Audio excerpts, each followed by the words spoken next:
आपण पाहत आहात भारतीय जनमत, आपला चॅनल. नमस्कार, मी मानसी धामणसकर. आपण पाहत आहात भारतीय जनमत न्यूज. नजर टाकूयात आजच्या ठळक घडामोडींवर. बांगलादेशातील आरक्षणाविरोधी आंदोलनामुळे देशात हिंसाचार वाढला, अनेकांचे मृत्यू झाले, इंटरनेट सेवा खंडित करण्यात आली आणि संचारबंदी लागू करण्यात आली.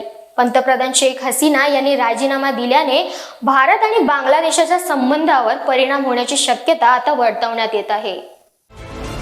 बांगलादेशमध्ये आरक्षणाविरोधात सुरू झालेल्या आंदोलनाने रौद्र रूप घेतले. चिघळलेल्या या आंदोलनाने हिंसाचाराचे रूप घेतल्याने अनेकांचा मृत्यू झाला. देशातील इंटरनेट सेवा खंडित करण्यात आली आणि संचारबंदी लागू करण्यात आली. देशातील गंभीर स्थिती पाहता शेख हसीना यांनी पंतप्रधान पदाचा राजीनामा दिला आणि देश सोडला. भारत बांगलादेशमध्ये गेल्या अनेक वर्षापासून द्विपक्षीय संबंध आहेत. 2009 मध्ये शेख हसीना सत्तेवर आल्यापासून भारत आणि बांगलादेशचे मैत्रीपूर्ण संबंध वाढत गेले आहेत. परंतु आरक्षणाच्या मुद्द्यावरून देशात निर्माण झालेल्या राजकीय अस्थिरतेमुळे आणि शेख हसीना यांनी पंतप्रधान पदाचा राजीनामा दिल्याने या संबंधांवर नेमका काय परिणाम होणार, भारतासमोर कोणती आव्हाने येणार असा सवाल आता उपस्थित होत आहे. बांगलादेशातील सुरक्षित आश्रयस्थानातून कार्यरत असलेल्या भारत विरोधी दहशतवादी गटांचा नायनाट करण्यापासून ते आर्थिक, सामाजिक आणि सांस्कृतिक संबंध सुकर करण्यापर्यंत शेख हसीना यांच्या कार्यकाळात भारत बांगलादेशमधील संबंध बळकट झाले. बांगलादेशातील सध्याच्या राजकीय अस्थिरतेनंतर